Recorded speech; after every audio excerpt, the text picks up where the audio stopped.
정말 하나님의 은혜와 축복이 넘치는 그런 안식일인 것 같습니다. 우리 온라인으로 우리 사경의 안식일 집회에 참석하시는 우리 모든 성도님들 진심으로 환영하고 하나님의 말씀의 축복이 여러분들 가정에도 함께 하시기를 간절히 바랍니다. 우리 세천사교회 제가 이렇게 5일 계속 참석하면서 참 여러분들과 굉장히 친근해진 것 같죠? 네. 만나서 반갑고 또 칭찬을 또 하지 않을 수 없습니다. 이렇게 세천사교회 오니까 정말 이 구석구석에서 봉사하시는 분들, 그런 분들의 그 열심, 노력 이런 것들이 보여지고요. 이 꽃꽂이 하신 분들, 또 방송실에서 봉사하시는 분들, 또 안내로 봉사하시는 분들, 그리고 이 현악과 또 경배와 찬양으로 봉사하시는 모든 분들, 제가 한마디로 표현하자면 우리 세천사교회의 모습이 기치를 버린 군대 같다 이렇게 표현할 수 있습니다. 잘 정돈되고 정말 일찍부터 하나님께 드리는 예배를 위하여 이렇게 준비하시니까 참석하는 제 마음이 뜨거워지고 함께 이 예배에 동화되는 그런 느낌을 받습니다. 정말 우리 목사님의 지도력에 박수를 보내고 우리 함께 하시는 우리 모든 성도님들 더 우리 은혜롭게 예배를 준비하셔서 우리 하나님께 영광 돌려주시기를 간절히 바랍니다. 자, 또 어제 내용을 복습해 볼까요? 자, 어제 우리는 남은 자손의 사명이라는 제목으로 함께 말씀의 은혜를 나누는데요. 하나님께서 이 남은 자손 우리들에게 삼중 사명을 맡기셨다 그랬죠? 그 삼중 사명이 무엇입니까? 하나님의 율법과 예수님의 품성을 드러내고 또 그렇게 해서 이 세상으로 하여금 예수님의 재림을 준비하도록 하는 것이 하나님께서 우리에게 맡겨주신 삼중 사명이라고 그렇게 말씀을 드렸습니다. 하나님께서 이 마지막 남은 자손들에게 전할 기별을 주셨다 그랬죠? 그 전할 기별이 무엇입니까? 영원한 복음이라고 그랬죠. 근데 그 영원한 복음이 우리에게 전하도록 주신 세 천사의 기별 가운데 포함되어 있다고 그랬어요. 그 기별을 어떻게 전해요? 이 시대, 온라인 시대, 공중에 날아가는 천사들처럼 우리가 신속하게 전해야 된다고 그랬습니다. 그런 의미에서 우리 세천사교회가 이런 부분에 빨리 대비를 하고 또 빨리 이렇게 나가는 것은 참 잘하는 일이라고 그렇게 제가 말씀을 드렸죠. 자, 마지막으로 이 세 천사의 기별의 내용의 핵심은 무엇입니까? 예배, 하나님께 드리는 참 예배를 회복하라는 것입니다. 그 예배가 언제 드려지는 거예요? 우리가 매일 예배를 드리지만 특별히 이 믿음으로 말미암는 의를 경험할 수 있는 이 안식일, 정말 이 안식일은 제가 매주 이 안식일을 경험하지만 정말 힘들고 어려운 일이 있어도요, 뭐 안식일에는 그거 다 내려놓지 않습니까? 그러면 정말 편안함을 누리고 시간이 지나고 나면 다 해결돼 있어요. 우리 하나님께서 해주시는 것입니다. 이 안식일, 정말 이 예배를 회복하는 날로 하나님께서 우리에게 안식일을 주셔서 우리가 이 안식일을 좀 힘껏 전하는데 힘써야 되겠습니다. 자, 바벨론은 어떻게 된다고요?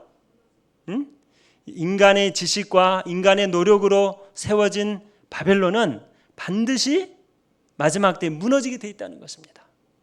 그래서 그것을 부러워하지 말고 그것에 의지하지 말고 오직 하나님의 말씀의 기초 위에 우리 신앙을 세우라는 것입니다. 이것이 바로 세 천사의 기별의 내용인 것입니다. 자, 오늘은 이 심판이 왜 복음이 되는가라는 제목으로 좀 딱딱한 내용일 수도 있는데요. 우리가 부드러운 음식도 먹지만 때로는 좀 어렵고 딱딱한 내용도 소화해내야 되겠죠? 그런 의미에서 오늘은 좀 딱딱한 음식을 먹어보도록 하겠습니다. 자, 어제 우리가 살펴본 이 첫째 천사의 기별 내용 가운데 자, 무슨 내용이 있었습니까? 이는 그의 심판하실 시간이 이르렀음이니. 자, 이 영원한 복음, 이 세 천사의 기별 가운데 무슨 기별이 포함되어 있는 거예요? 이 심판의 기별이 포함되어 있는 것입니다. 그런데 여러분, 심판하면은 느낌이 어때요? 좀 좋습니까? 아니면 좀 두렵고 무섭습니까? 네? 심판하면은 좀 이렇게 친근하고 좀 편안하기보다는 좀 두렵고 무섭고 피하고 싶은 생각이 들지 않습니까? 왜냐하면 이 죄인들이 아는 심판, 이것은 굉장히 제한적이기 때문에 그래요. 우리가 아는 심판과 성경이 말하는 심판이 달라요. 그래서 어떤 사람들은 이런 느낌 때문에 하나님은 심판하지 않으신다 그래요. 그리고 성경에 분명히 나타나 있는 이 영원한 복음의 한 부분인 심판을 어떻게 하는 거예요? 가려버리려고 하는 거예요. 여러분, 어떻게 이 무서운 심판이 복음이 될 수 있을까요? 제가 한 번은 운전을 하고 가는데 경찰차가 제 뒤를 따라오는 것을 제가 백밀러로 봤어요. 그러니까 어떤 생각이 들어요? 갑자기 불안해요. 아무 잘못도. 그리고 제가 지금 왔던 길을 계속 운전하면서 생각을 해봐요. 혹시 내가 과속을 했나? 혹시 신호를 위반했나? 계속 머릿속으로 생각해 보는 것입니다. 근데 잘못한 게 없는데 계속 경찰차가 따라와요. 오른쪽으로 틀면 오른쪽으로 따라오고. 근데 한참을 가는데 제가 왼쪽으로 트니까 그 경찰차는 직진으로 가더라고요. 저 혼자 뭐 한 거예요? 무서워한 거예요. 괜히 경찰차만 보면 어때요, 여러분? 재수가 없죠. 마음이 두렵고 뭔가 잘못한 게 있는 것 같고, 이게 죄인들이 느끼는 심판에 대한 감정인 것입니다. 그러나 여러분, 이 심판은 성경 전반에 걸쳐서 나타나고 있는 하나의 기별이에요.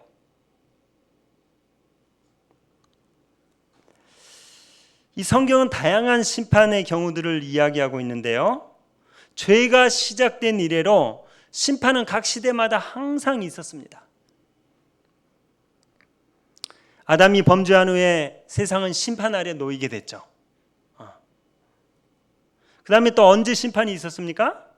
창세기 6장에 보면은 노아 홍수. 죄가 세상에 관영했을 때 하나님께서는 물로 말미암아 세상을 한번 어떻게 하셨어요? 깨끗하게 심판하셨습니다. 이스라엘의 역사를 보면 항상 심판이 있었더라고요. 갈멜산에서 하나님의 심판이 있었고요. 그 심판을 통해서 어떻게 있었습니까?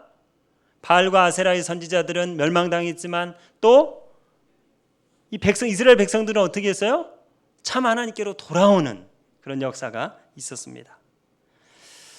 또 남방 유다가 하나님의 말씀에 거역하고 불순종함으로 그 이기심과 배타심으로 어떻게 했어요? 결국은 심판을 받고 바벨론의 포로로 끌려갔던 역사를 우리는 발견할 수가 있습니다. 그것뿐만이 아니죠. 신약에 와서는 고린도전서 6장 3절에 심판이 나오는데 누구도 심판을 받는다고요? 천사들까지도 심판을 받는다 그랬어요. 이 천년기 기간 동안에. 그 다음에 또 계시록 20장 15절에 보면 이 마지막, 이 세상의 마지막이 어떻게 돼요? 이 악인들이 불못에 던져져 유황불로 심판받는 장면을 기록하고 있는 것입니다.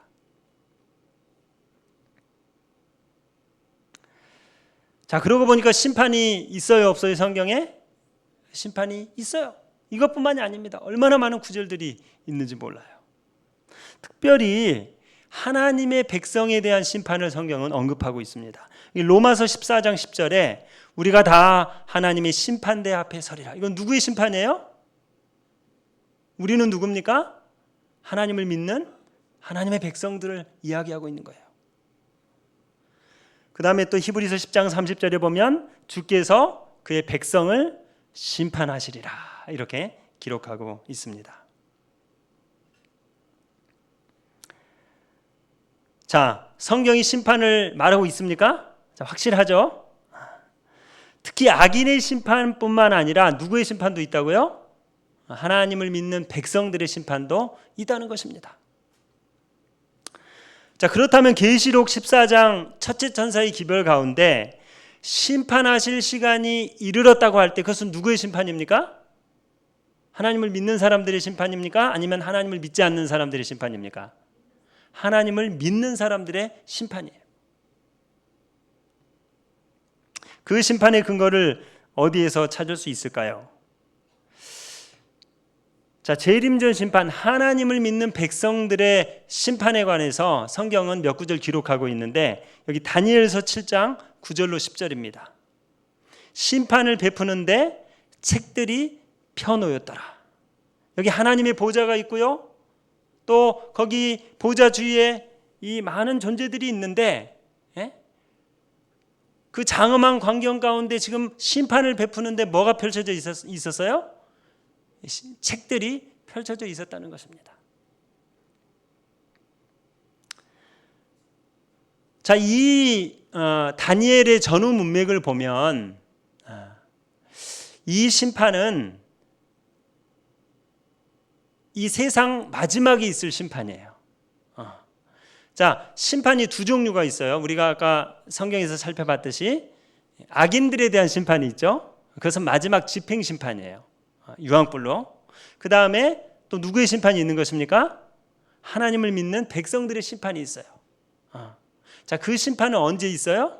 여기 다니엘서 7장의 전후 문맥을 보면 예수님의 재림 전에 있어요. 그 부분은 좀 더 자세히 제가 심판의 시기에 대해서는 조금 이따 말씀을 드리도록 하겠습니다. 자, 두 번째 하나님의 백성들에 대한 심판은 베드로전서 4장 17절 말씀입니다. 하나님의 집에서 심판을 시작할 때가 되었나니 만일 우리에게 먼저 하면 하나님의 복음을 순종치 아니하는 자들의 그 마지막이 어떠하면, 여기 분명히 하나님을 믿는 백성들의 심판과 하나님을 믿지 않는 악인들의 심판을 구별해 놓고 있어요. 또 요한계시록 14장 7절 세 천사의 기별 중 첫째 천사의 기별 가운데 심판하실 시간이 이르렀다라고 말하고 있는 것입니다.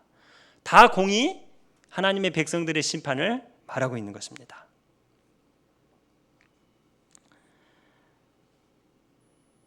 자, 근데 이 세 천사의 기별 가운데 전하고 있는 이 심판의 기별은 다른 말로 말하면 구원에 동참하라는 초청인 것입니다. 그렇지 않습니까, 여러분? 이 심판은 정죄받으라는 그런 심판이 아니에요. 하나님께서 십자가로 말미암아 속죄하시고 우리의 구원을 다 이루어 놓으셨으니 이제 용서받고 와서 구원을 얻으라는 것입니다. 영원한 생명을 누리라는 것입니다. 이것이 바로 첫째 천사가 말하는 심판의 내용인 것입니다.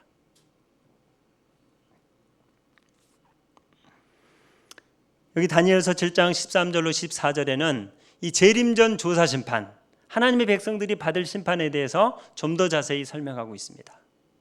하나님의 보좌가 있고요. 거기에 누가 왔습니까? 인자 같은 이 누굽니까? 예수 그리스도. 예수 그리스도께서 오셔서 뭘 받으셔요? 나라와 권세와 모든 이 이제 위세를 다 받으시는 장면이 나옵니다. 그것이 다 누구 거예요, 사실은? 하나님을 믿는 하나님의 자녀들, 우리들의 것이에요. 우리 대신 대표로 예수님께서 가서 받으시는 거예요. 그러니까 이 심판이요, 이게 지금 심판 장면인데 좋습니까, 안 좋습니까? 예수님께서 믿는 자들을 위해서 뭘 받으시는 거예요? 이제 사탄에게 빼앗겼던 그 통치권을 다시 받으시는 거예요. 이 나라와 열국을 다 받으시는 것입니다. 누구에게 주시려고? 우리에게 주시려고.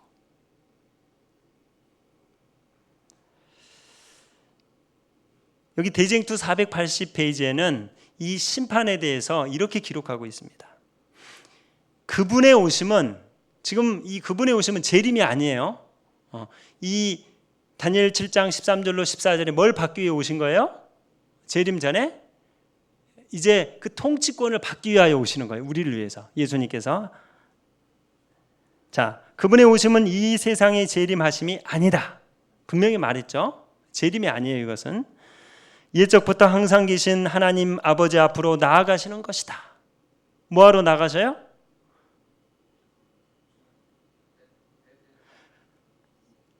하늘 천사들의 시위 아래 지성소에 들어가 하나님 앞에 서서 인류를 위한 마지막 봉사, 곧 조사 심판의 사역을 하시고 속죄의 은사를 입을 자격이 있는 모든 사람들을 위하여 속죄 사업을, 우리에게 영원한 구속과 영원한 생명을 확증시키기 위해서 나라와 권세를 받으셔서 주기 위하여 나아가시는 것입니다. 이것이 바로 조사 심판이에요.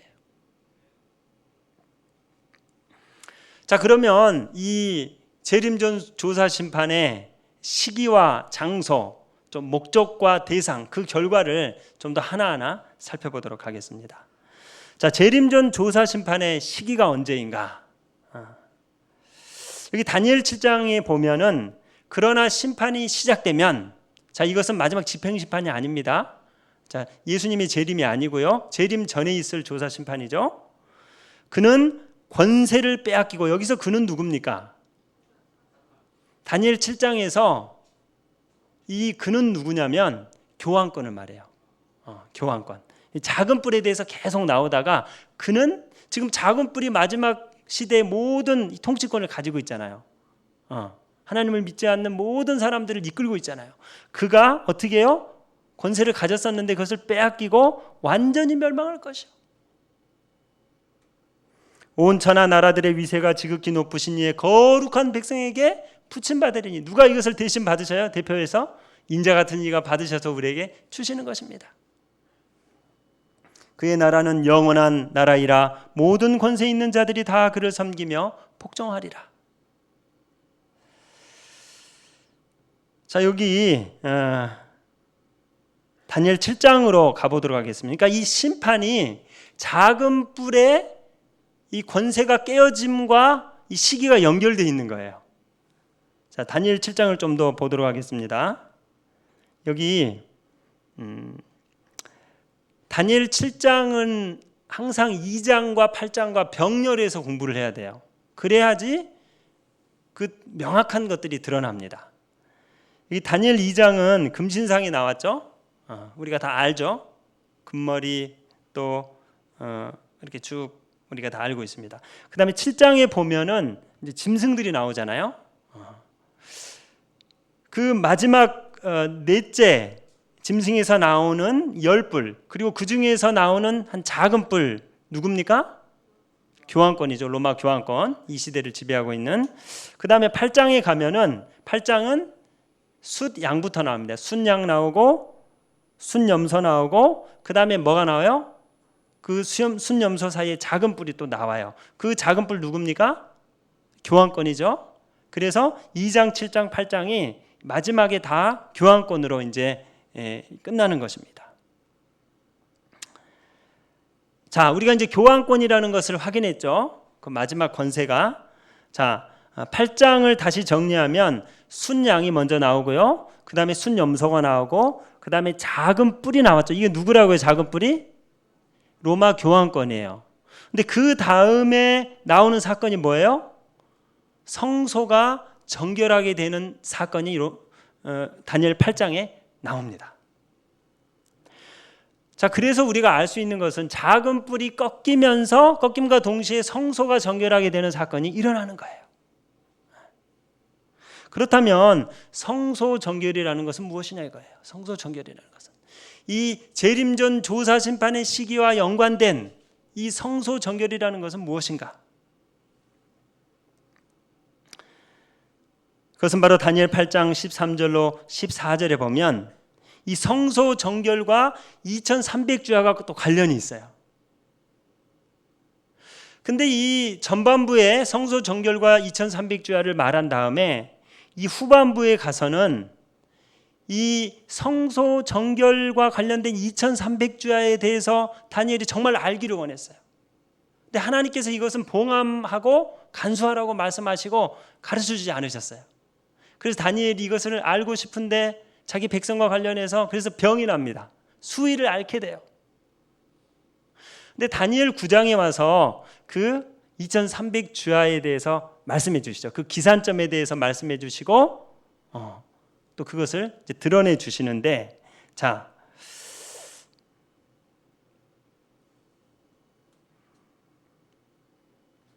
여기 8장 전반부와 8장 후반부의 해석을 좀 보도록 하겠습니다. 8장 전반부에서 양은 메데페르시아고, 또 작은 뿔은 수염소는 그리스고, 작은 뿔은 이방과 교황 로마입니다.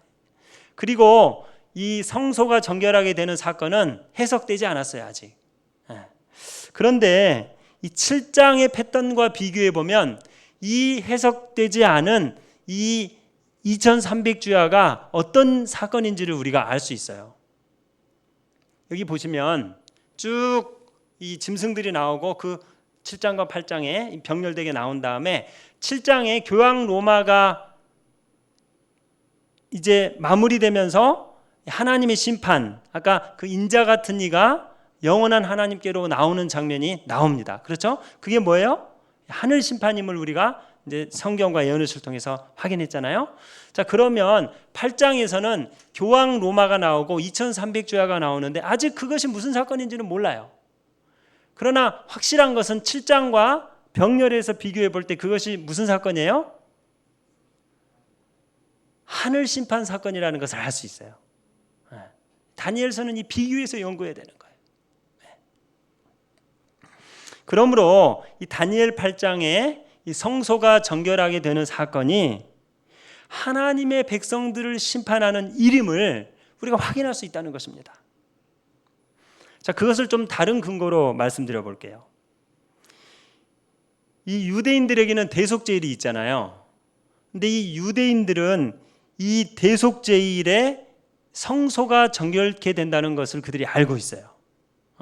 왜냐하면 그들이 수천 년 동안 이 광야에서 시작된 이 성소제도와 이 대속제일을 그들이 기념해 왔기 때문에 그 성소가 정결된다는 것이 2300 이 대속제일과 관련돼 있다는 것을 그들이 알고 있다는 것입니다. 그리고 그것이 자기들의 심판과 관련됐다는 것도 알고 있어요. 여러분 잘 기억하시죠? 이 대제사장이 대속제일에 성소에 들어가서 뭘 했습니까? 지성소에 들어가서 1년 동안 다 이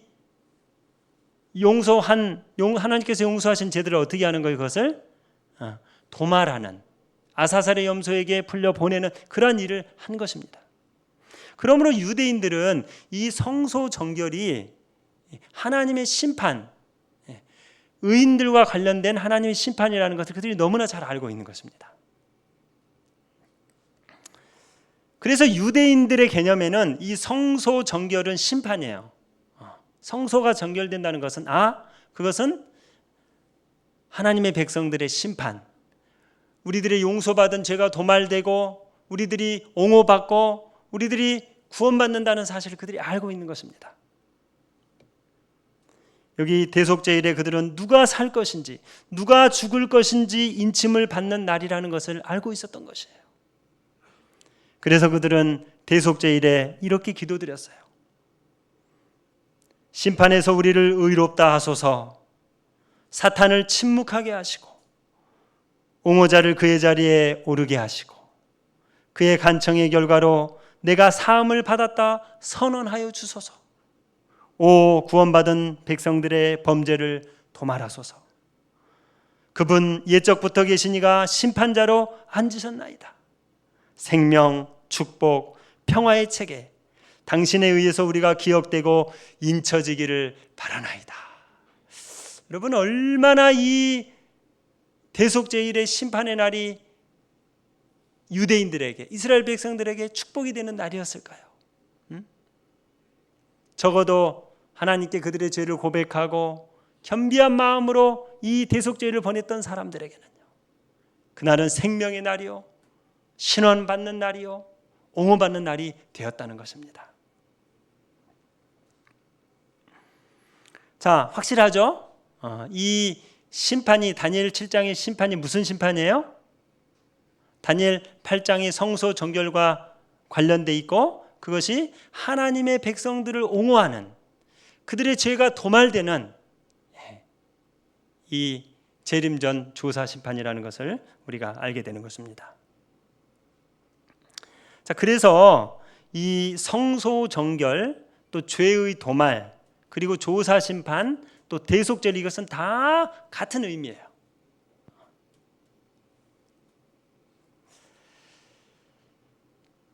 자, 성경에 나오는 심판의 종류가 두 종류 있다 그랬죠. 그게 무슨 심판입니까? 다시 한번 복습하겠습니다.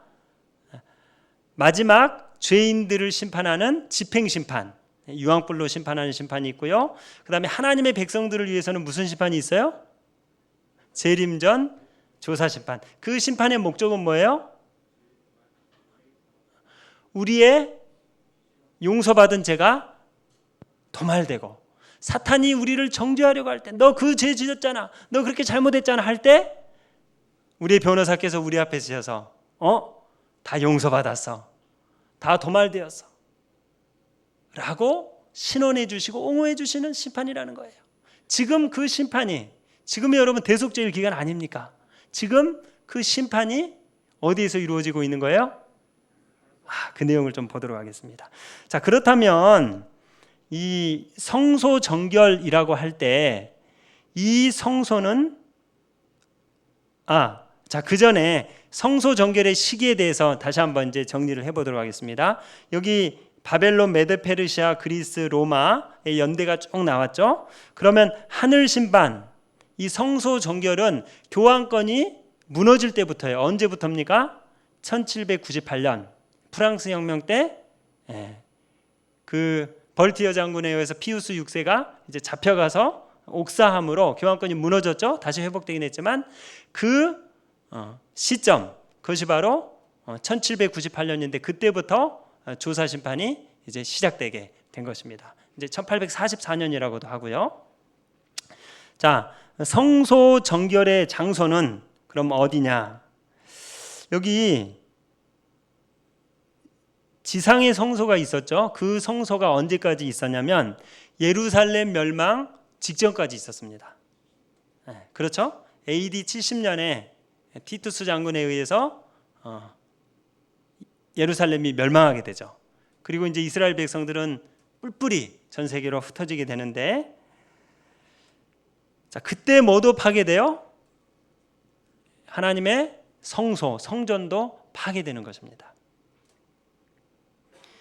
그래서 이 로마에 가면은 타이터스 개선문이 있는데 거기에 보면은 이 양각 음각 이 조각을 한 게 있는데 거기에 보면은 저기 보십시오. 그 성소의 기명들, 기구들을 어떻게 해요? 군인들이 다 가지고 기념물로, 전리품으로 가지고 오는 것입니다.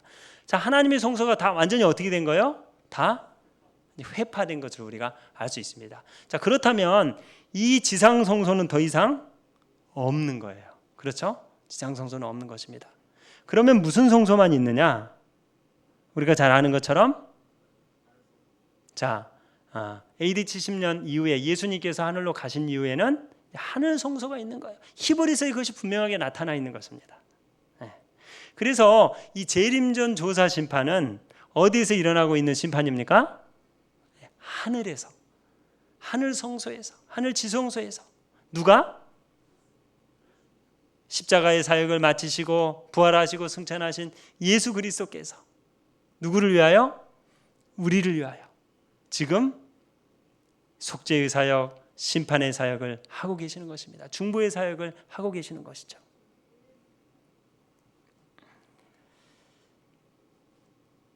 자, 그러면 이 조사 심판의 시기에 관한 결론을 좀 내리도록 하겠습니다. 하나님의 백성에 대한 심판은 재림 전에 일어난다는 것입니다. 예수님이 재림하실 때는 그 심판의 결과로 이제 상을 주기 위하여 오셔요. 상을 주시기 위하여 오시는 것입니다. 그리고 그 하나님의 백성에 대한 심판은 다니엘 7장에 보니까 작은 뿔이 멸망하는 1798년 이후에, 엄밀히 말하면 1844년부터 시작된다는 것이죠. 자, 이 성소의 정결과 하나님의 심판이 이제 병렬 구조를 가지고 있죠. 동일한 사건임을 우리가 확인을 했습니다. 그래서 1798년 이후에 일어난다는 것을 우리가 알게 됐고요. 그 심판의 장소는 어디입니까? 하늘입니다. 하늘. 자, 그러면 심판의 근거는 무엇이냐? 이 땅에서도 재판하면은 뭐가 있습니까? 근거가 있어야 돼요. 기록이 다 있어야 되는 것입니다. 그 기록 없이 그냥 재판하는 경우는 없어요. 그런 것처럼 이 하늘에서 일어나고 있는 재림전 조사 심판도 뭐가 있어요? 기록물이 있는 것입니다. 성경은 이 심판을 베푸는데 책들이 펴져 있었다고 그렇게 기록하고 있습니다. 여기 계시록 20장 25절에 심판을 베푸는데 책들이 펴놓였더라. 또 책들에 기록된 대로 심판을 받더니라고 기록하고 있습니다. 자, 그래서 마지막 때 하나님의 심판은 이 기록한 책에 의해서 이루어지게 되는데요. 하늘에는 사람들의 이름과 그들의 행위를 기록한 책들이 다 있다 그랬어요. 그것에 의해서 재림전 조사 심판이 이루어지는 것입니다. 자, 성경의 심판의 근거가 되는 이 책의 종류들을 한번 살펴볼까요? 자, 첫 번째 책은 무슨 책입니까? 생명책입니다. 생명책. 여러분들 이 생명책에 여러분들의 이름이 다 올라가 있습니까? 확신이 없으시네요. 자, 올라가 있습니까? 네, 올라가 있죠. 언제 여러분들의 이름이 올라갔을까요? 네? 거듭났을 때, 침례받았을 때. 맞습니다. 요한복음 1장 여기 12절에 뭐라 그랬어요? 영접하는 자, 곧 그 이름을 믿는 자들에게는 하나님의 자녀가 되는 권세를 주신다 그랬어요. 여러분들이 예수 그리스도를 개인의 구주로 영접하고 물속의 모든 죄를 도말하는 침례를 받으셨을 때 여러분의 이름이 하늘 생명책에 기록된 것입니다. 네. 그리고 또 빌립보서 3장 20절에 보면 우리의 시민권이 어디 있다 그랬어요? 하늘에 있다 그랬어요. 자, 우리의 이름이 생명책에 기록됐기 때문에 뭐도 있는 거예요? 시민권도 우리가 하늘에 있는 거예요. 그러니까 우리는 이 시민권을 두 개 가지고 살아가요. 대한민국 시민권하고 하늘의 시민권. 혹시 여기 미국 시민권도 갖고 계신 분 계십니까? 어쨌든 우리가 하늘 시민권, 미국 시민권보다 더 좋은 하늘 시민권을 우리가 가지고 살아가고 있는 것이죠. 여기 보면 생명책에 기록된 모든 자가 구원을 받을 것이라고 말씀하셨어요. 좋습니까, 여러분? 아멘. 우리는 생명책에 이름이 기록됐기 때문에 이제 예수 그리스도께서 오실 때 우리가 그 영광스러운 이 구원에 동참하게 되는 것입니다. 자, 누구만 들어간다고요? 누구만 구원받는다고요? 오직 어린 양의 생명책에 그 이름이 기록된 사람들만 하늘에 들어갈 수 있다고 그렇게 말씀하셨습니다. 그런데 여러분, 이 생명책에 기록된 이름도 지워질 수 있나요? 예? 지워질 수 있어요. 지워질 수 있습니다. 여러분, 우리 제7일 안식일 예수 재림교회는 한 번 구원받으면 영원히 구원받는다고 가르치지 않아요.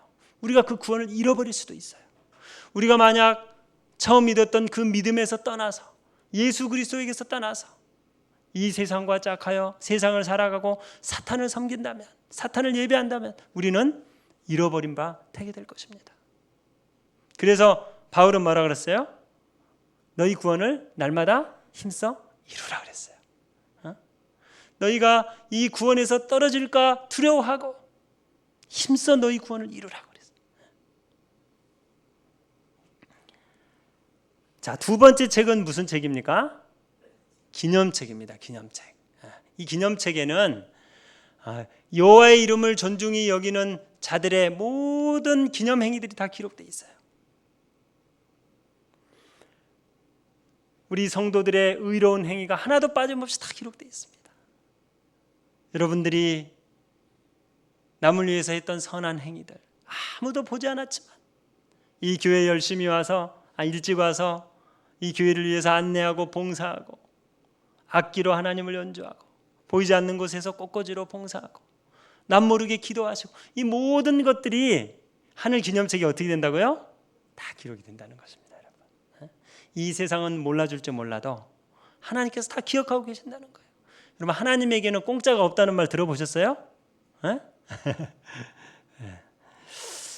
여러분들의 선한 행위가 하늘 기념책에 기록되는 것입니다. 근데 또 무슨 책도 있어요? 죄책도 있어요. 죄책. 우리가 죄 지은 것들 다 또 기록이 돼요. 근데 감사한 것은 이 죄책은 어떻게 돼요? 지워져요. 예수님께서 그 요한복음 8장에 보시면 가늠한 여인의 죄를 어떻게 하셨어요? 그거를 바위에 기록하지 않으시고 뭘로 기록하셨어요? 모래 위에 기록하셨어요. 왜 그랬을까요? 그 사람들의 죄를 모래 위에 다 기록. 그것은 지워질 수 있으니까요. 바람이 불면 다 없어져 버리잖아요. 그렇게 우리의 죄를 도말해 주시고 바다 저 깊은 곳에 수장시켜 버리겠다고 약속하신 것입니다. 하나님은 모든 행위와 모든 은밀한 일을 선악간에 심판하신다고 그러셨어요. 여기 좀 섬뜩한 구절이 나오는데, 그렇죠? 우리가 시간을 게을리한 것, 또 남에게 잘못한 것 다 기록은 된다고 했는데 그것이 어떻게 된다고요? 또 우리가 그것을 고백하고 회개할 때 하나님께서 그것을 다 도말해 주시겠다고, 기억나지 않게 해주시겠다고 그렇게 약속하신 것입니다. 왜 이 기록에 의해서 심판을 하느냐? 객관성 때문에. 객관성. 이 대쟁투는요, 이 심판은 이 지구에만 관계된 게 아니잖아요. 처음에 말씀드렸듯이 이 대쟁투는 온 우주가 연관된 거예요. 하늘의 천사들과 타락하지 않은 거민들이 이 대쟁투를 주목해서 보고 있는 거예요. 도대체 하나님의 성품은 어떤 것이며 사탄의 이 속임수는 어떤 것이며 그 본체가 드러날 때까지 이 대쟁투가 계속되는 것입니다. 그러므로 모든 사람이 볼 때 객관적이어야 돼. 근거가 있어야 돼요. 그래서 책이 필요한 것입니다.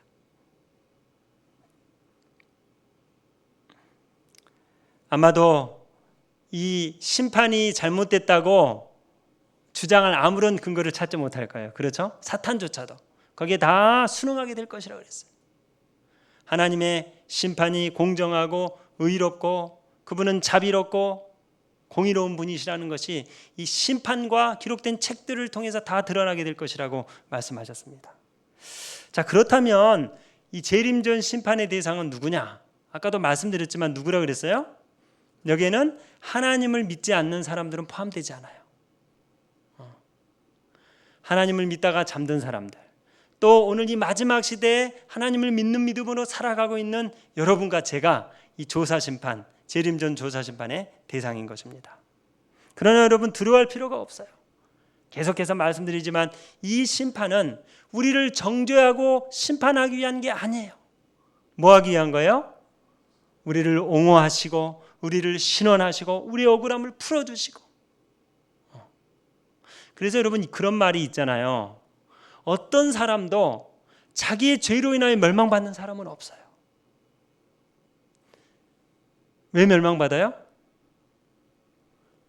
우리의 이 모든 죄를 용서해 주시고 구원해 주신 그 하나님의 은혜를 받아들이지 않기 때문에, 그 십자가의 사랑을 받아들이지 않기 때문에 성령을 거역하는 죄로 인해 멸망받는 것이지, 어떤 사람도 자기가 지은 죄로 멸망받지 않아요. 그것은 다 회개할 기회가 주어지는 것입니다. 오늘 이 은혜의식에 우리가 살고 있음을 기억하시고, 혹시 우리의 마음 가운데 형제를 용서하지 못하거나 또 꺼리끼는 것이 있거나 그런 것들이 있다면 하나님 앞에 나아가서 우리의 모든 죄짐을 주님께 맡기고 하나님께서 주시는 새 마음으로 성령의 충만함으로 매일매일 살아가시게 되기를 간절히 바랍니다. 또 살다 보면 더러워지고 넘어지고 그럴 때가 있죠. 그러나 그때도 여러분 절대 절망하거나 낙심하지 마시고, 우리에게 누가 있어요? 우리에게 의로우신 변호사, 우리의 재판장 되시는 예수 그리스도가 계심을 기억하고 그분께 나아가는 자들은 다 신원하여 주시고 용서해 주신다는 사실을 기억하시고 용기와 위로를 얻게 되시기를 간절히 바랍니다. 그래서 여기 뭐라 그랬어요? 성도들을 신원하여 주셨다고 그랬어요. 여러분 억울한 사람들이 얼마나 많을까요? 왜 악인들은 번성하는데 의인들은 그렇게 잘 안 됩니까? 억울하게 죽은 사람들이 얼마나 많아요. 그 사람들이 다 신원 받아야 될까요?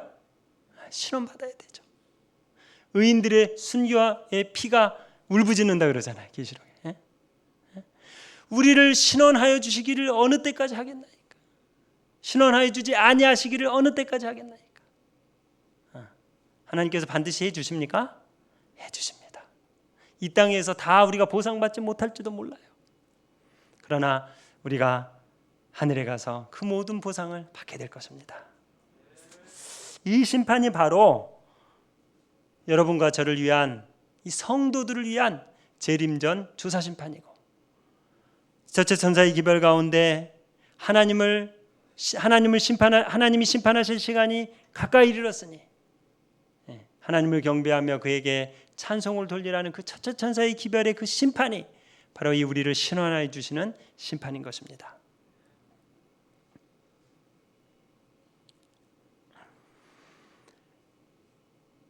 자, 그래서 이 성소 봉사에서 매일의 봉사가 있었고요, 또 연중 봉사, 대속죄일이 있었죠. 근데 매일의 봉사를 통해서 이 회개한 죄인들의 죄가 다 성소로 옮겨졌어요. 그러나 그것으로 끝나지 않았습니다. 연중 봉사, 대속죄일을 통해서 그 죄를 다 도말하는, 아사셀의 염소에게 다 짊어지어서 또 무인지경으로 보내는 그 행사가 꼭 필요했던 것입니다. 그러므로 우리가 인류 역사상 계속 용서받아온 죄들, 그 죄들을 이제 도말하는 그런 시기가 오늘 우리가 살아가고 있는 이 시기인 것입니다. 여기 성소에 축적되어 있던 죄를 제거하는 것을 의미하는 것이죠. 도말하는 것입니다. 도말하는 것. 재림전 조사심판은 죄를 도말하는 거예요. 도말하는 것. 그런데 그 도말되는 죄는 성소에 옮겨진 죄만이 도말됐어요. 여러분, 이것을 기억하셔야 돼요. 우리가 하나님께 회개하고 고백한 죄만 도말되는 것입니다. 그래서 정말 철저하고 깊은 회개가 우리에게 요구되는 것이죠. 자, 그러면 재림전 심판이 왜 필요한가요? 아까 말씀드렸듯이 이것은 하나님의 관점에서 필요하고요, 또 왜냐하면 하나님의 품성이 드러나야 되잖아요. 율법이 옹호돼야 되잖아요. 그 다음에 또 온 우주의 존재들이 이것을 밝히 깨달을 수 있도록 이 재림전 심판이 필요한 것입니다. 자, 재림전 심판의 목적은 죄의 용서뿐만 아니라 죄의 도말을 위해서 필요하다고 말씀드렸습니다. 두 번째는 온 우주 앞에 이 죄인들이 용서받고 그 죄가 도말되는 것이 합법적이라는 것을 드러내야 돼요. 우리를, 죄인들을 용서해 주신 그 예수 그리스도의 행위가 공정하고 타당하고 공의롭다는 것이 드러나야 돼요.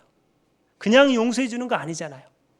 십자가의 희생으로 말미암아 이게 정당한 합법적인 절차를 통해서 용서되는 것이잖아요. 그 과정을 모든 우주의 거민들이 바라보게 된다는 것입니다. 그래서 사탄의 비난에 대한 답을 제시하고 타락하지 않은 피조물들에게 하나님께서는 오직 진심으로 회심한 자들에게만 그분의 나라를 허락하신다는 이 하나님의 공의, 사랑과 공의가 온전히 드러나게 되는 것입니다. 그 일들이 지금 이루어지고 있는 거예요. 온 우주의 존재들이, 타락하지 않는 존재들과 하늘의 천사들이 이 지금 재림전 조사 심판을 주목하여 지켜보고 있다는 것입니다. 그리고 마지막으로 가장 기쁜 소식, 우리의 구원이 확정되는 것입니다. 확정되는 거예요. 이 일로 확정되는 거예요. 그래서 여러분, 이 심판이 기쁜 소식이 되는 것입니다. 자, 앞으로는 이 하나님의 심판하면 여러분 두렵지 않으시겠죠? 이 정도 설명드렸는데 또 두려우시면 안 됩니다. 확신을 가지시고 더 하나님을 의지하시고 더 말씀대로 순종하는 삶을 우리가 함께 살게 되기를 간절히 바랍니다. 그리스도가 중보를 하신다는 사실을 알게 될 때 걱정을 하지 않고 확신하게 된다. 여러분, 예수 그리스도가 누굽니까? 내일 그 히브리서의 기별에도 그런 내용이더라고요.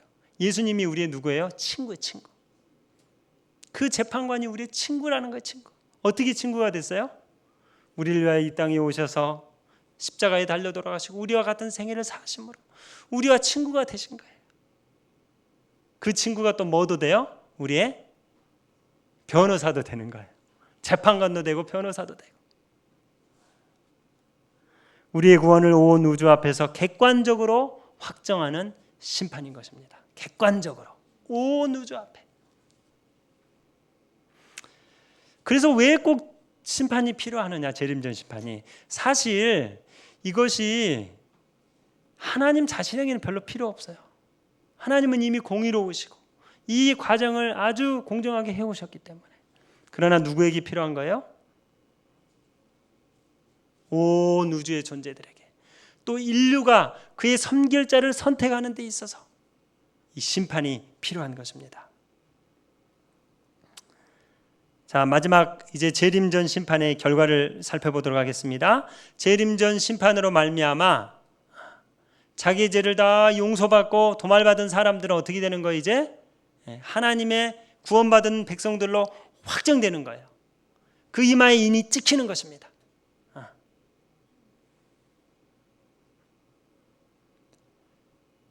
그러나 다른 사람들, 예수 그리스도를 개인의 구주로 영접하지 않고 하나님이 주시는 그 은혜를 받아들이기 거부했던 사람들은 어떻게 되는 것입니까? 이제 영원한 불에 소멸되게 되는 것이죠. 간합되는 이름들이 있고요. 그리스도 안에 있는 사람들, 여러분과 저입니다. 그리스도의 의로 옷 입고 있는 사람들, 이들은 간합되게 되고 거부되는 이름들이 있다 그랬죠.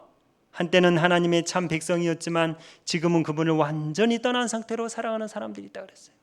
그들의 이름은 생명책에서도 지워지고 또 이 영원한 심판에서 그들이 하나님께 간합하심을 받지 못하는 것입니다. 하나님께서 그들을 받아주시지 않는 것이 아니라 그들 스스로가 이 땅이 더 좋기 때문에, 이 죄악 세상이 더 즐겁기 때문에 하늘나라에 가는 것이 기쁘지 않은 거예요.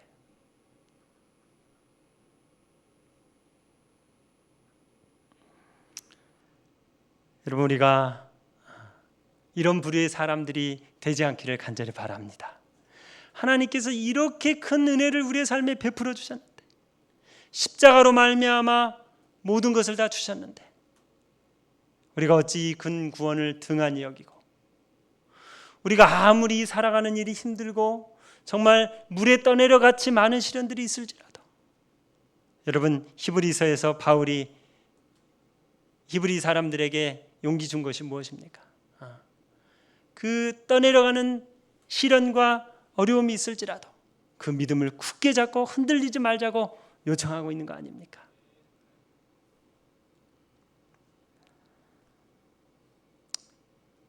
회개하지 않고 버리지 않는 죄는 용서도 되지 않고 기록책들에서 도말되지도 않은 상태로 하나님의 날에 그 죄인들에게 불리한 증거로 작용하게 될 것이다. 우리가 혹시 하나님께 드리지 못한 우리의 죄들 혹시 있다면 이 저녁에 온전히 하나님께 드리시고 정말 성령 충만한 가벼운 마음으로 하나님과 함께 이 행복한 한시기를 맞게 되시기를 간절히 바랍니다. 자, 이제 정리하도록 하겠습니다. 여기 이 기본교리 24페이지에 있는 이 문장으로 좀 정리를 해볼게요. 자, 이 재림전 조사심판의 시기는 2300주야의 예언 기간의 끝인 1844년에 그분의 속죄봉사를 통하여, 두 번째 속죄봉사를 통하여 시작하는 것입니다. 그렇죠? 그 다음에 이것은 히브리 성소가 대속죄에 정결케 되는 의식과 같은 사건입니다. 죄들이 용서되고 도말되는 일이죠. 자, 이 조사심판은 누구에게 해당되는 것입니까? 죽은 자 중에 그리스도 안에서 잠자고 있는 자들, 그리고 그것은 또한 살아있는 자들 가운데 누가 그리스도 안에 있으며 하나님의 계명과 예수의 믿음을 지키고 있고 그러므로 그분의 영원한 나라에 들어가도록 승천할 준비가 되어 있는지 확인하는 심판이에요. 그러니까 예수 그리스도를 믿고 죽었던 의인들, 그리고 오늘 살아있는 우리들을 위한 심판이 지금 이루어지고 있는 것입니다. 어디에서 이루어지고 있어요? 하늘 지성소에서 이루어지고 있어요. 그것을 누가 하십니까? 우리의 친구 되시오, 우리의 재판장 되시오, 우리의 변호사 되시는 예수 그리스도께서 하고 계시는 것이죠. 자, 이 심판의 목적은 무엇입니까? 예수님을 믿는 자들을 구원함으로써 하나님의 공의를 드러내기 위해서, 그리고 하나님께 충성해온 자들이 하늘나라를 얻을 것을 선언하고 확증하는 그런 심판이라고 말씀을 드렸습니다. 이 봉사의 기간이 끝나면 은혜의 기간도 동시에 끝난다고 말씀하셨어요. 사랑하는 성도 여러분, 이 은혜의 기간이 끝나기 전에 우리가 우리의 모든 죄를 주님께 용서받고 주님과 화목함으로 영원한 구원과 생명을 누리게 되시기를 간절히 바랍니다. 저는 이 심판이 우리를 신원해 주시는 심판임을 인해 하나님께 감사와 찬송을 드립니다. 우리를 옹호해 주시고요, 우리가 죄되고 연약함에도 불구하고 우리를 신원해 주시고 옹호해 주시겠다고 하신 심판인 것입니다.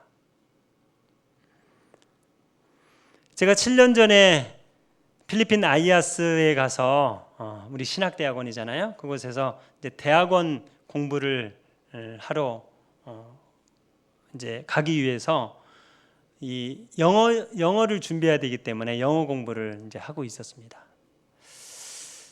근데 이제 한국에서 이 토플 점수를 받아서 가면 거기 가서 영어 센터를 다니지 않고 바로 대학원에 입학해서 공부를 할 수가 있어요.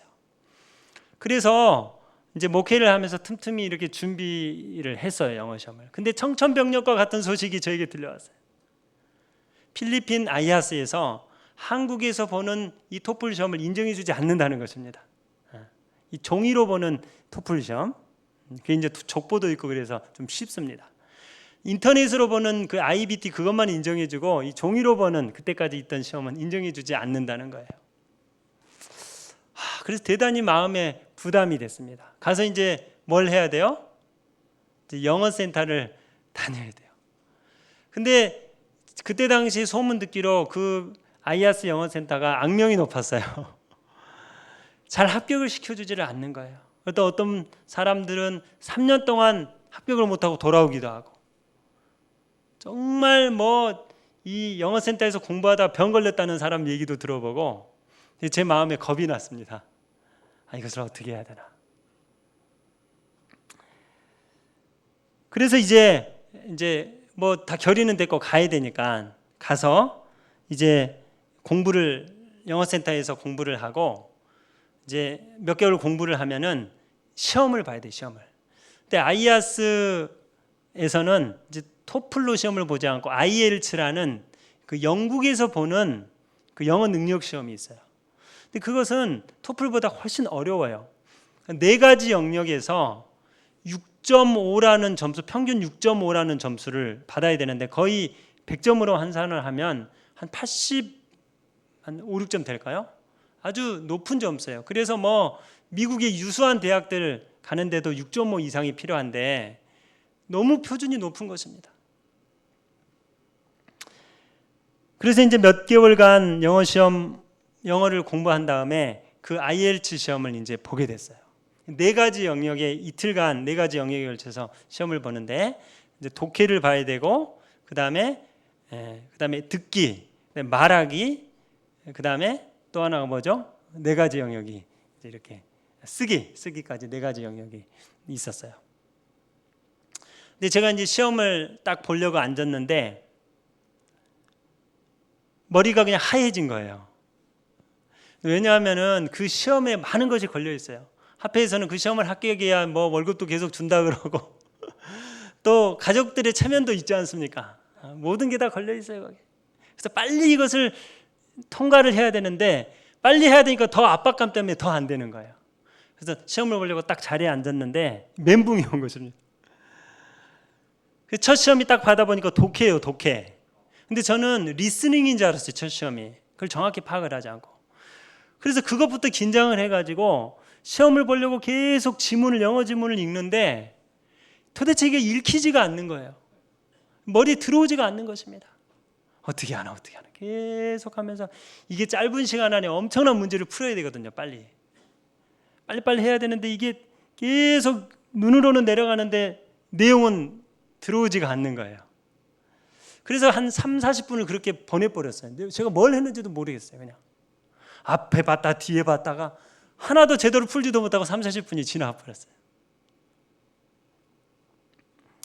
그리고 정신을 차리고 안 되겠다, 집중해서 해야 되겠다 하고 몇 문제를 푸니까는 시간이 다 됐다는 거예요. 그래서 그냥 대충 막 다 찍고 내고 이제 두 번째 시간에는 리스닝을 했는데 1교시 그렇게 망했으니까 2교시에도 뭐 어떤 정신으로 제가 시험을 봤는지 모르겠어요. 하여튼 2교시도 보고 집으로 왔는데 정말 죽을 것 같은 거예요. 정말 비관이 되고 이걸 어떻게 해야 되나? 그렇게 하고 있는데 저를 이제 가르쳤던 파키스탄의 그 영어를 가르쳤던 튜터가 있었거든요. 앤드류라는 친구인데 이제 그 친구에게 전화를 걸어서 좀 만나자 그랬어요. 너가 나를 잘 이렇게 지도해 줬는데 내가 오늘 시험을 보는데 너무 긴장해가지고 시험을 망쳐버렸다. 제가 막 울었어요. 그 앤드류 앞에서. 그러니까 그 친구가 이런 얘기를 저한테 해줬어요. 이 목사님 괜찮다고, 충분히 할 수 있다고, 내일 2가지 시험이 남지 않았냐고, 준비하라고. 근데 준비가 됩니까 여러분? 아무리 마음을 다잡으려고 해도 준비가 안 되잖아요. 그러면서 이런 얘기를 해주더라고요. 자기가 고등학교 다닐 때 수학시험을 파키스탄에서 보는데 수학을 잘했대요. 그래서 수학시험을 이제 딱 시험지를 받아서 막 풀고 있는데 뒤에서 친구가 자꾸 막 찌르더래요. 왜 찔렀어요? 답 가르쳐달라고. 그래서 풀려 그러면 찌르고, 풀려 하지 말라고 계속 찔러서 시험을 어떻게 봤는지 하여튼 하긴 했는데 어떻게 봤는지 몰라서 자기가 그 시험이 중요한 시험이었는데 망쳤다고 생각했대요. 근데 결과가 나왔는데 자기가 좋은 성적으로 합격을 했다는 거예요. 패스를 했다는 거예요. 그러면 저한테 괜찮다는 거예요. 하나님께 기도하고 맡기고 다 잊어버리고 내일을 위해서 준비하라는 거예요. 저를 위해서 간절히 기도를 해줬어요. 그리고 하여튼 어떻게 그날 저녁을 보냈는데 제가 거의 잠을 못 잔 것 같아요. 시험이 두 과목이 지금 이제 스피킹하고 라이팅이 남았는데 거의 잠을 못 자고 그 다음 날 이제 시험을 보는데 어떻게 봤는지 모르겠어요. 제가 그날도 제정신이 아니었어요. 근데 하여튼 기도하고 보기는 봤어요. 그리고 다 시험이 끝나서 저는 이제 뭐 한 2-3달 또 공부를 또 리핏을 당해서 해야 되겠구나라고 절망감에 우울하게 그렇게 있는데 그 다음날 전화가 왔어요. 미얀마 같은 클래스에 있는 친구한테 전화가 왔는데 이 목사 너 아냐는 거예요 그거. 그래서 뭘 아냐는 뭐냐 그랬더니 영어 독해 재시험이 생겼대요. 재시험이 생겼다는 거예요. 그래서 정말이냐고 그랬더니 재시험이 생겼다는 거예요. 자기가 메일을 받았다는 거예요. 빨리 메일 열어보라는 거예요. 근데 여러분 IELTS에서 지금까지 재시험이 있었던 적이 한 번도 없었어요. 근데 어쨌든 누구를 위해서 생겼는지 그 재시험이 생긴 거예요. 그래서 들어보니까 시험을 전체적으로 다 못 봤대요. 어려웠던 모양이에요. 그래서 시험을 다시 보고 싶은 사람만 와서 재시험을 보라는 거예요. 근데 제가 가야 됩니까 말아야 됩니까? 가야죠. 제가 완전 망쳤잖아요. 저를 위한 기회인데. 그래서 마음을 다잡고 하나님께 주신 기회라고 생각하고 밤에 좀 정리를 다시 하고 자고 이제 일어났는데 저희 집사람이 아침에 캠퍼스에 나갔다 왔는데 저희 담임을 만났대요. 담임 그 러시아 사람 릴리아라는 사람인데 그 릴리아가 말하기를 이 목사 그 재시험 생긴 거 알고 있느냐 메일 받았냐고 물어봤대요. 그래서 얘기 들었다 그랬더니 좀 꼭 좋은 일이 있기를 바란다고 웃으면서 그렇게 얘기를 했대요. 그래서 제가 이제 그날 오전 11시인가 시험이 있었는데 아침 일찍 도서관에 가서 다시 쭉 이제 정리를 한 다음에 제가 이제 시험장으로 가는데 또 불안해지기 시작하는 거예요, 마음이. 그래서 저희 집사람을 기도의 동산으로 오라 그래가지고 함께 기도를 드렸어요. 뭐라고 기도를 드렸냐면 하나님, 저에게 다시 기회를 주셔서 감사합니다. 저는 도저히 합격할 수 없습니다. 이게 너무 문턱이 높습니다. 하나님께서 함께 하셔서 정말 도와주셔서 이 시험을 잘 치르게 좀 도와주세요. 간절히 기도드립니다 하고 기도를 드리고 시험장으로 딱 들어가서 앉았는데 그 트라우마가 다시 생기는 거예요. 그 지난번 시험 볼 때 막 헤맸던 그 트라우마가 생기면서 또 시험지를 받으면 또 막 머리가 하얘지면 어떨까 막 걱정이 되는 거예요. 그래서 하나님께 또 간절히 기도를 드려서 제가 그때만큼 하나님을 붙들었던 적은 없게, 하나님 맑은 정신을 가지고 집중해서 지문을 읽을 수 있도록 도와주세요. 그래서 지문을 받자마자 정말 필사적인 마음으로 기도하면서 지문을 풀어가기 시작했는데 그 혼란스러운 마음이 딱 없어지고 마음이 가라앉히면서 딱 시간이 다 됐는데 다 푼 거예요, 이거를. 그리고 딱 시험지를 이제 제출을 했습니다. 그리고 이제 결과가 나오기를 기다려야 되잖아요. 보통 이제 주 초에 치면은 한 목요일이나 금요일쯤이면 결과가 나와요. 근데 목요일이 됐는데도 시험 결과가 안 나와요. 금요일이 됐는데도 안 나와요. 그리고 소문을 들으니까는 원래는 한 사람씩 이 영어 그 책임자 디렉터를 만나서 면담하고 점수도 가르쳐주고 당신이 합격이다 불합격이다를 가르쳐주는데 이번에는 날짜도 연기되더니 또 메일로 합격 불합격을 보내준대요. 그래서 메일을 금요일 저녁 내내 열어봐도 안 와요. 그래서 안식일을 지냈는데 그 안식일이 정말 저에게는 정말 힘든 안식일이었어요. 안식일이 지나자마자 또 메일을 계속 열어보는데 안 와요. 그날 저녁까지. 그리고 일요일에 하루 종일 메일만 기다렸는데 또 메일이 안 와요. 이게 어찌된 영문인가. 근데 그게 다 뜻이 있었어요, 나중에. 그리고 월요일 날 다시 바뀌었대요. 결과를 공표하는 방식이. 직접 개인적으로 와서 만나라는 것입니다. 그래서 제가 이제 그날 아침에 제 차례가 돼서 제 결과 발표를 듣기 위해서 이제 그 영어센터 그 책임자 방으로 가는데 여러분 5분이면 가는 거리가 정말 한 달은 걸린 것 같아요. 다리가 후두루두루 떨리고 온 하늘이 잿빛처럼 보이고 우울해 보이고 그렇게 마음이 떨리고 이제 불합격 이 소리만 나오면 나는 이제 절망이다 이런 마음을 가지고 딱 가서 자리에 딱 앉았어요. 딱 앉았는데 뭐라 그랬겠습니까? 그 책임자가 에? 합격? 합격이라고 했으면 얼마나 좋았겠어요. 그 책임자의 입에서 이런 말이 나왔어요. 트랜지션입니다. 트랜지션이라는 말은 뭐냐면 합격도 아니고 불합격도 아니고 대학원 과목 2과목 들으면서 영어센터를 한 텀 더 해야 돼요. 3달. 어쨌든 저는 너무나 감사했어요. 그 소리를 듣고. 왜냐하면 이거 완전 저는 뭐 떨어지는 일인데 제 시험이 생겼고 저를 위해서. 그래서 제가 트랜지션 간 거예요. 제가 2등을 한 거예요. 그 16명 중에서. 보통 1명이나 2명만 이렇게 합격을 시키는데 지금 얘기를 나중에 들어보니까 1등은 점수가 돼서 6.5를 넘어서 합격을 했고 저는 조금 점수가 모자라요. 6.5에서. 근데 이 사람을 합격시켜야 되냐 말아야 되냐로 지금 시간이 계속 걸린 거예요. 계속 회의를 연 거예요. 그러면서 이 디렉터가 말하기를 원래는 트랜지션인데 그것도 저는 감사했는데 우리가 다시 회의를 열어서 너를 합격시켜주기로 했다는 것입니다. 이유는 무엇이냐면 너가 하여튼 열심히 했기 때문에 굳은 일도 열심히 하면서 이 동료들도 열심히 격려하면서 했기 때문에 너를 합격시켜주기로 많은 사람들이 그렇게 원해서 합격시켜줬다 이렇게 말하는 것입니다. 제가 얼마나 감사한지 그 디렉터 손을 붙잡고 감사합니다 감사합니다 하고 이렇게 나오는데 저희 담임 릴리아가 그 옆방에서 있다가 저를 보고 씩 웃으면서 축하한다고 그러면서 나중에 그 담임 선생님이 얘기해 주기를 원래 너가 불합격인데 내가 너를 꼭 합격시키기 위해서 힘을 썼다는 것입니다.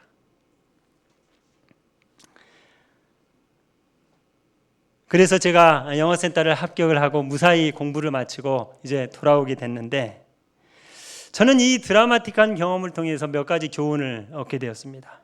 첫 번째는 하나님에게는 우리에게는 한 가지 방법밖에 없지만 하나님에게는 수천 가지 방법이 있다는 것입니다. 우리가 때로 어렵고 힘든 일을 만날 때 우리는 절망하고 자포자기할 때가 있어요. 그러나 여러분 하나님에게는 수천 가지의 방법이 준비되어 있는 것입니다. 그러므로 사랑하는 우리 믿음의 가족들이시여 어떤 어려움과 어떤 환난이 있더라도 여러분 거기에 굴하거나 절망하지 마시고 하나님을 믿음으로 우리의 변호자와 우리의 옹호자가 계시는 것을 기억하시고 믿음으로 전신하시게 되기를 간절히 바랍니다. 두 번째는 심판의 날에 우리에게 좋은 재판관과 변호자가 있다는 것입니다. 여러분, 제가 그 시험에 합격할 수 없는 상황이었지만 저를 위한 변호자와 이 옹호자들이 얼마나 많이 있었어요. 저와 함께 그 분교를 다니던 러시아 그 목사님 사모님이 있었는데, 이분들이 또 저희를 합격시켜 달라고 이 러시아 담임 선생님한테 여러 번 얘기를 해가지고 이런 모든 것들이 선을 이루어가지고 제가 합격하게 되었어요. 사실 저는 합격할 수 없었습니다, 거기에. 근데 저의 옹호자와 저를 응원하는 사람들과 저의 변호자, 또 그 판단하는 선생님들, 책임자 모든 분들이 저의 변호자가 되어 주었어요. 그렇게 해서 제가 합격을 하게 된 것입니다. 여러분들, 우리가 이 재림전 심판에서 이 하나님의 구원을 얻을 수 있는 것은 바로 이 하나님의 이 옹호와 이 변호가 있기 때문인 것입니다. 사랑하는 새초성교회 믿음의 가족들이시여, 미국에 우리는 그리스도의 재림을 맞게 될 것입니다. 그때 우리를 변호해 주시고 우리를 옹호해 주신 그 예수 그리스도를 우리가 만나서 저 영원한 하늘 본향에 가서 영원한 기쁨을 누리며 함께 살게 되시기를 간절히 바랍니다. 여기 대쟁투는 끝났다. 죄와 죄인들은 없어졌다. 온 우주는 깨끗해졌다. 오직 조화와 기쁨의 맥박만이 온 우주의 만물을 통하여 고동한다. 생명의 빛과 환희가 만물을 창조하신 분에게서 끝없이 넓은 우주로 퍼져나간다. 가장 작은 원자로부터 가장 큰 세계에 이르기까지 만물은 생물계와 무생물계를 막론하고 조금도 흠이 없는 아름다움과 완전한 기쁨으로 하나님은 사랑이시라고 선포한다. 말씀을 마치겠습니다. 우리 함께 기도드리도록 하겠습니다. 하늘에 계신 아버지 하나님, 이 마지막 심판에서 우리의 재판관과 우리의 변호인이 되어주시니 감사합니다. 우리는 죽을 수밖에 없고 아무 공로가 없지만 예수 그리스도의 그 속죄의 공로에 의지하여 담대하게 주님 앞으로 나아가기를 원합니다. 하나님, 우리를 받아주시고 우리를 하나님의 자녀로 거룩한 성품으로 변화시켜 주시옵소서.